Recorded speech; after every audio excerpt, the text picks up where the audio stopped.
Here's a remarkable topic, the work-energy theorem, vastly used in kinetics, a sub-branch of mechanics.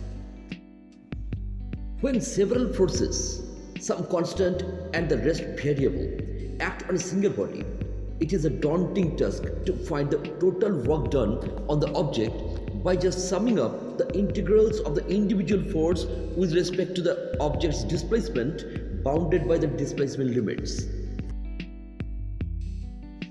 Before introducing the work-energy theorem, let me tell you an important thing about the used notations. The bold letters and the non-bold letters in the explanation section represent the corresponding vectors and the corresponding scalars respectively.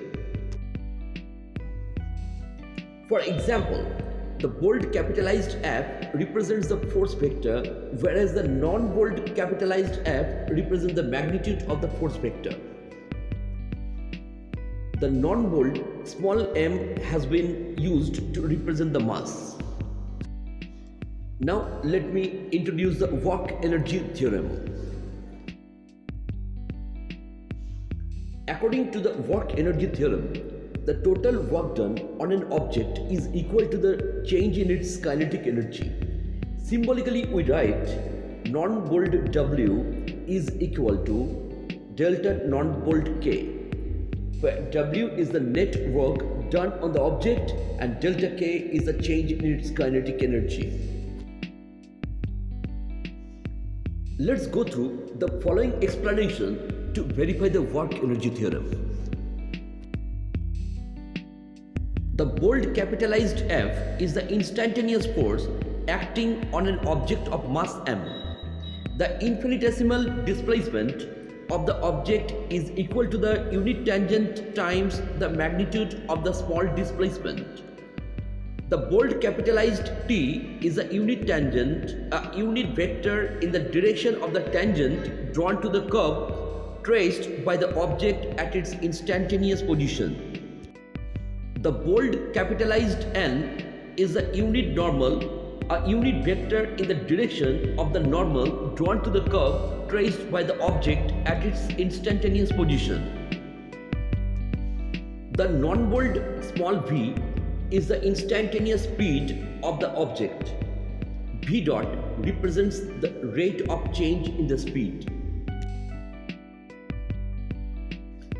The instantaneous acceleration of the object in its curvilinear motion is equal to the unit tangent times the rate of change in the speed added to the unit normal times the square of the speed upon the radius of curvature.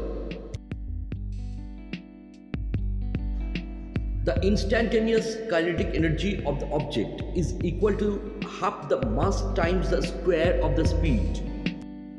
Differentiating both sides, we have dk is equal to mv dv. Now dw, the small work done on the object, is equal to the scalar product of the instantaneous force and the infinitesimal displacement dr. In place of the force, we can write the mass times the instantaneous acceleration. Now we replace the instantaneous acceleration with its expression that we found on the other page. The scalar product results in the mass times the rate of change in the speed times the magnitude of the infinitesimal displacement. Again, the rate of change in the magnitude of the position is the speed. Thus, we can write dw is equal to mb dv. We already know that mb dv is equal to dk. Thus, the small work done on the object is equal to the small change in its kinetic energy. Integrating both sides, we finally get W is equal to delta K, and this is the work-energy theorem. Now let's learn the basic difference between the conservative force and the non-conservative force. The conservative force is incapable of changing the total mechanical energy of an object. The gravitational force, the electric force, the magnetic force, the elastic force, etc. are conservative forces. On the other hand, the forces like the frictional force, the air drag, the viscous force, etc. can change the total mechanical energy of an object, and so they are non-conservative forces. Even an externally applied force is a non-conservative force, thanks to its capacity for changing the total mechanical energy of an object. Taking into account the total mechanical energy rather than the kinetic energy, we can state the work-energy theorem in another way. According to the work-energy theorem, the change in the total mechanical energy, that is the sum of the change in the potential energy and the change in the kinetic energy of an object, is equal to the total work done on the object by all the non-conservative forces.